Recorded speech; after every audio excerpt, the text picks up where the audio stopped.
ಕೊಪ್ಪಳಕ್ಕೆ ಬಂದೀವಿ ಅಂದಮೇಲೆ ಕೊಪ್ಪಳ ಗವಿಸಿದ್ದೇಶ್ವರ ಮಠ ನೋಡಲಿಲ್ಲ ಅಂತಂದರೆ ಕೊಪ್ಪಳಕ್ಕೆ ಬಂದಿದ್ದು ವೇಸ್ಟ್ ಅಲ್ವಾ? ಆ ಡೇ ಫುಲ್ಫಿಲ್ಲೇ ಆಗಲ್ಲ.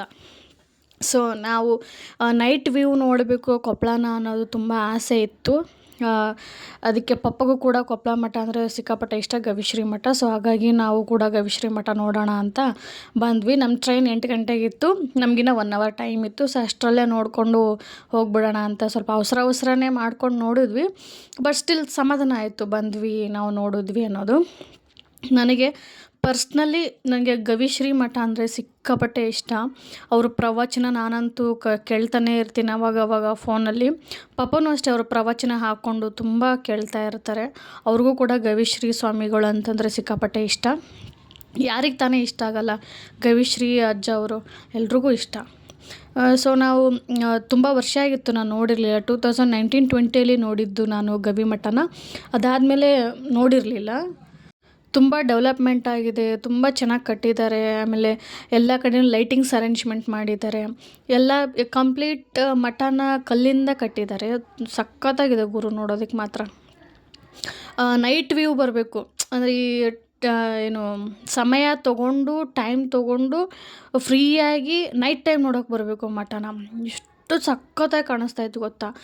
ನಾನು ಏನು ಅಂದ್ಕೊತಾ ಇದ್ದೀನಿ ಅಂದರೆ, ಗವಿ ಮಠ ನೋಡಿಬಿಟ್ಟು ಇದು ನಿಜವಾಗ್ಲೂ ಗವಿ ಮಠನೇನಾ ಅಥವಾ ನಾನೇನಾದರೂ ಭೂಲೋಕದಲ್ಲಿರೋ ಸ್ವರ್ಗದಲ್ಲಿದ್ದೀನಾ ಅನ್ನೋಷ್ಟು ಫೀಲ್ ಆಗ್ತಾಯಿದೆ ನನಗೆ. ಸೊ ಸಿಕ್ಕಾಪಟ್ಟೆ ಇಷ್ಟ ಆಯ್ತಪ್ಪ ನನಗಂತೂ ಪರ್ಸ್ನಲಿ. ನನ್ನ ಜೀವನದಲ್ಲಿ ನಾನು 3 ಜನ ವ್ಯಕ್ತಿಗಳನ್ನ ಇನ್ಸ್ಪಿರೇಷನ್ ಆಗಿ ತಗೊತೀನಿ. ಮೊದಲನೇ ವ್ಯಕ್ತಿ ಬಂದೇ ಗವಿಶ್ರೀ ಅಜ್ಜವರು, 2ನೇ ವ್ಯಕ್ತಿ ಬಂದು ಡಾಕ್ಟರ್ ಬಾಬಾ ಸಾಹೇಬ್ ಅಂಬೇಡ್ಕರ್ ಅವರು, 3ನೇ ವ್ಯಕ್ತಿ ಬಂದು ನಮ್ಮ ಪಪ್ಪ. ಸೊ ಈ 3 ಜನಗಳ ಇನ್ಸ್ಪಿರೇಷನ್ನ ನಾನು ನನ್ನ ಲೈಫಲ್ಲಿ ತೊಗೊತೀನಿ. ಸೊ ನಾನು ಗವಿ ಮಠಕ್ಕೆ ಬಂದು ಈ ಪುಣ್ಯಕ್ಷೇತ್ರಕ್ಕೆ ಕಾಲಿಟ್ಟಿದ್ದು ನನ್ನ ಪುಣ್ಯನೇ ನಿಜ. ಸ್ವಲ್ಪ ದಿನದ ಹಿಂದೆ ಗವಿಶ್ರೀ ಅವ್ರದ್ದು ಅಜ್ಜ ಅವ್ರದ್ದು ಜಾತ್ರೆ ಕೂಡ ನಡೀತು. ನಾವು ಆ ಟೈಮಲ್ಲಿ ಬರೋಕ್ಕಾಗಲಿಲ್ಲ. ಸೊ ಈ ಟೈಮಲ್ಲಾದರೂ ಬಂದಿದ್ದೀವಲ್ಲ, ನೋಡ್ಕೊಂಡು ಹೋಗ್ಬೇಕು. ಒಟ್ನಲ್ಲಿ ನಾನು ಇವತ್ತು ನಮ್ಮ ಮಠ ನೋಡಲೇಬೇಕು ಅನ್ನೋ ಒಂದು ಆಸೆ ತುಂಬ ಇತ್ತು. ನೋಡೋದಕ್ಕೆ ನೋಡಿ ಎಷ್ಟು ಚೆನ್ನಾಗಿದೆ ಅಲ್ವಾ? ಇದು ಗರ್ಭಗುಡಿ, ಗವಿಶ್ರೀ ಅಜ್ಜ ಅವ್ರದ್ದು ಗರ್ಭಗುಡಿ. ಇಲ್ಲಿ ಒಳಗಡೆ ತುಂಬ ಬಾಗಿಕೊಂಡು ಹೋಗಬೇಕು. ಅದನ್ನ ಕಟ್ಟಿದಾರಾದರೂ ಹೇಗೆ, ಅದು ಹೇಗೆ ರೆಡಿ ಮಾಡಿದಾರೋ ಗೊತ್ತಿಲ್ಲ. ದರ್ಶನ ಮಾಡ್ಕೊಂಬಿಡಿ ಅಜ್ಜ ಅವ್ರದ್ದು. ಹಾಗೆ ಪಪ್ಪನೂ ತುಂಬ ಎಂಜಾಯ್ ಮಾಡ್ತಾಯಿದ್ರು, ಸಿಕ್ಕಾಪಟ್ಟೆ ಖುಷಿಪಟ್ಟರು ಎಷ್ಟು ಚೆನ್ನಾಗಿ ರೆಡಿ ಮಾಡಿದಾರಲ್ವಾ ಅಂತ. ಇದು ನೋಡ್ತಾಯಿದ್ರೆ ಫಿಲಮ್ ಶೂಟಿಂಗಲ್ಲೆಲ್ಲ ತೋರಿಸ್ತಾರಲ್ಲ, ಆ ಥರ ಫೀಲ್ ಆಗ್ತಾಯಿತ್ತು ನಮಗೆ. ಸೊ ಅದು ಬೆಟ್ಟದ ಮೇಲೆ ಹತ್ಕೊಂಡು ಹೋಗೋಕೆ ಮೆಟಲ್ ರೆಡಿ ಮಾಡಿದ್ದಾರೆ. ನಮಗೆ ಹತ್ತೋಷ್ಟು ಟೈಮ್ ಇರಲಿಲ್ಲ, ಸಾರಿ. ನಮಗೆ ಟ್ರೈನ್ ಲೇಟ್ ಆಗುತ್ತೆ ಅಂತ ನಾವು ಬೇಗ ನೋಡ್ಕೊಂಡು ವಾಪಸ್ಸು ಬರೋ ಹಾಗಾಯಿತು. ಇದು ಕೆಳಗಡೆ ಇಳ್ಕೊಂಡು ಎಕ್ಸಿಟ್ ಆಗುವಂಥ ದಾರಿ. ಹಾಗೆ ಪಪ್ಪನೂ ಎಲ್ಲ ಸುತ್ತ ನೋಡ್ತಾಯಿದ್ರು. ಹಸಿರು ವಾತಾವರಣ, ಪರಿಸರ ಸ್ನೇಹಿ ಅಜ್ಜ ಅವರು.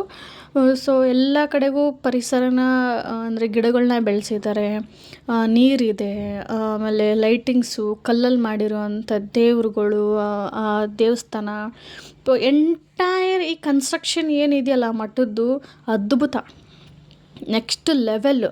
I am proud to say ನಾನು ಕೊಪ್ಪಳ ಹುಡುಗಿ ಅಂತ. ಅಂದರೆ ನನ್ನ ತವ್ರ ಮನೆ ಕೊಪ್ಪಳ. ಸೊ ನಾನು ಅಲ್ಲಿ ಇದ್ದೆ ಅನ್ನೋ ಒಂದು I am very proud to say.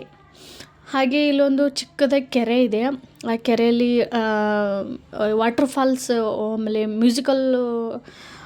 Musical ಹಾಕ್ಬಿಟ್ಟು ವಾಟರ್ ಇದು ಮಾಡ್ತಾರಲ್ಲ, ಸೊ ಆ ಥರ ಇದೆ ಅಲ್ಲಿ. ಅದು ನೈಟ್ ವ್ಯೂ ಮಾತ್ರ ಸೈಕ್ಕಾಗಿದೆ, ಸಖತ್ತಾಗಿತ್ತು. ಇದು ಬಂದು ಪ್ರಸಾದ ಕೊಡುವಂಥ ಸ್ಥಳ. ಇಲ್ಲೇ ಇದೆ ಕೆರೆ. ಈ ಲೈಟ್ ಫೋಕಸ್ ಬರ್ತಾ ಇದೆಯಲ್ಲ, ಸೊ ಆ ಫೋಕಸ್ಸಿಗೆ ವಿಡಿಯೋ ಅಷ್ಟು ಕ್ಲಾರಿಟಿಯಾಗಿ ಸಿಗ್ತಾ ಇಲ್ಲ ನನಗೆ ವಿಡಿಯೋ ಮಾಡೋದಕ್ಕೆ. ಸೊ ಇದು ಪ್ರಸಾದ ಕೊಡುವಂಥ ಸ್ಥಳ. ನೋಡಿ ಎಲ್ಲಾದರೂ ಉಂಟಾ? ಇಷ್ಟು ಹೈಜೀನಿಕ್ಕು, ಇಷ್ಟು ಕ್ಲೀನು, ಇಷ್ಟು ಚೆನ್ನಾಗಿ ಮೇಂಟೆನೆನ್ಸ್ ಮಾಡಿದ್ದಾರೆ. ಪ್ರಸಾದ ತಿಂದವರೇ ಪುಣ್ಯವಂತರು. ನಾವು ಹೋಗಿದ್ದ ದಿನ ಪ್ರಸಾದ ಇತ್ತು, ಗೋಧಿ ಹುಗ್ಗಿ, ಅನ್ನ, ಸಾಂಬಾರು, ರಸಮ್, ಚಟ್ನಿ ಮತ್ತು ಉಪ್ಪಿನಕಾಯಿ ಕೂಡ ಇತ್ತು. ಈ ಪ್ರಸಾದನ ಸವಿಯೋದಕ್ಕೆ ಪುಣ್ಯನೇ ಮಾಡಿರಬೇಕು ನಿಜವಾಗ್ಲೂ. ಜಾತ್ರೆಯಲ್ಲಿ ಪ್ರಸಾದ ಸಿಗಲಿಲ್ಲ, ಕೊನೆಯಲ್ಲಿ ಇಲ್ಲಾದರೂ ಪ್ರಸಾದ ಸಿಗಬೇಕು. ನಾನು ಬಂದಿದ್ದೆ ಪ್ರಸಾದ ತಿಂದ್ಕೊಂಡು ಮಠ ನೋಡ್ಕೊಂಡು ಹೋಗಬೇಕು ಅಂತ. ಸೊ ಫೈನಲಿಗೆ ನಮಗೆ ಪ್ರಸಾದನೂ ಸಿಕ್ತು, ಅಜ್ಜನ ಆಶೀರ್ವಾದನೂ ಸಿಕ್ತು, ಮನ್ಸಿಗೆ ನೆಮ್ಮದಿನೂ ಸಿಕ್ತು, ಖುಷಿನೂ ಸಿಕ್ತು. ನಾನು ಅಂದ್ಕೊಂಡ್ರೆ ಒಂದು ಕೆಲಸ ಆಗ್ಬಿಟ್ರೆ ಅದನ್ನೂ ಒಂದು ಸಿಕ್ಬಿಡುತ್ತೆ. ಸೊ ಎಲ್ಲ ಪ್ರಸಾದ ತಿಂದ್ಕೊಂಡು ನಾವು ಆಚೆ ಕಡೆ ಹೊರಟ್ವಿ.